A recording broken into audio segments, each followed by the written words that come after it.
Welcome back, squad. It's that time of the year. It's the Gabe Davis tier. Let's get into it.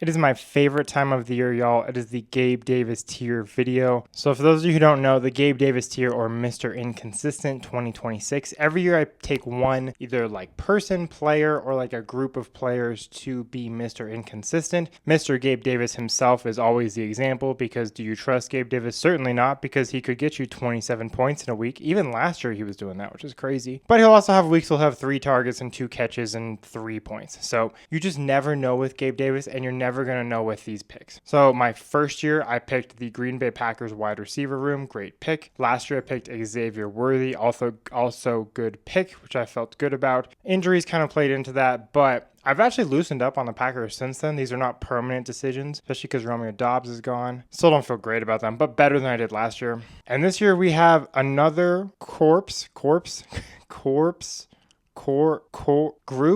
of receivers. But this time we're going to Buffalo and the tight end room. So this is Dawson Knox, Jackson Hawes, and Dalton Kincaid. Obviously, for fantasy purposes, you're probably only really taking Kincaid. Here's why I think that's a bit of a conundrum. So if you look at snap shares, Knox had the highest snap share at 58%, and you say, oh, it's okay, Kincaid was probably like a little bit below him. False. Jackson Hawes was next at 43%, and Dalton Kincaid was at 38%. Now you would say, well, Kincaid was injured. He had that torn PCL last year, and that's true. Yes. And I don't know how much that super is going to change things. They've added DJ Moore. They have a new coach, which is intriguing because I'm curious how that works, but it is just their old offensive coordinator. So I don't think he's coming in and changing the world here. Kincaid averaged 4.1 targets a game. Knox averaged 2.9 targets a game. So neither is great. Kincaid's obviously better because they use him more receiving, but how much more? Not much. The Buffalo Bills were 19th in targets to the tight end position. They don't throw to tight ends a ton. They're not bottom 10, but they're not top 15 either. And you say, well, maybe he got the goal line work. I saw him get in the end zone. You did. That's true. But Knox led the team in targets inside the 20 with 11. Kincaid was close. He had 8, but Knox will always be there. You say, well, if we move it to inside the 10, it's better, right? Wrong. Knox is still in the lead with 7 targets. Kincaid had 4. You say, well, maybe they did a bunch of 12-man personnel and we'll have 2 tight end sets.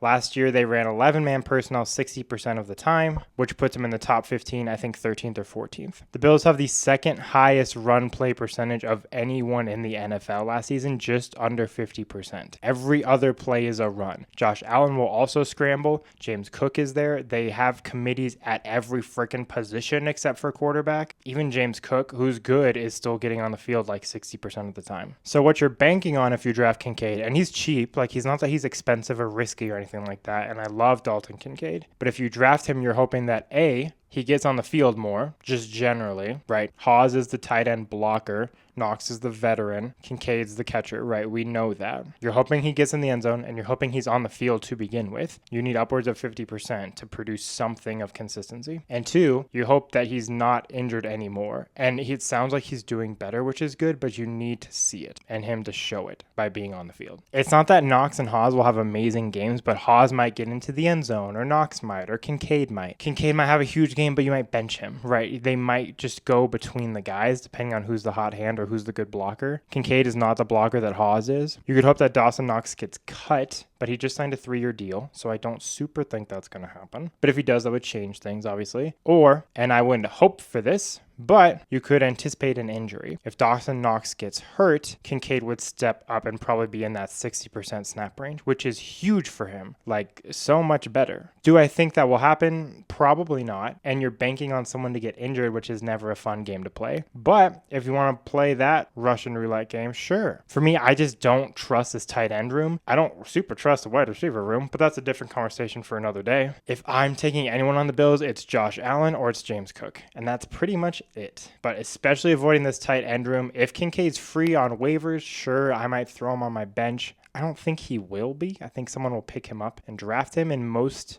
10 or 12 team leagues, but something crazy happens, sure, throw him on the bench, wait and see what happens, maybe hope for an injury. But I don't trust him this year. I don't trust the tight end room this year unless some very specific circumstances happen. Anyway, those are my thoughts. Who is your Gabe Davis tier? The season is upon us soon. I guess it's still June, but it's coming soon. Nice rhyme. Peace out.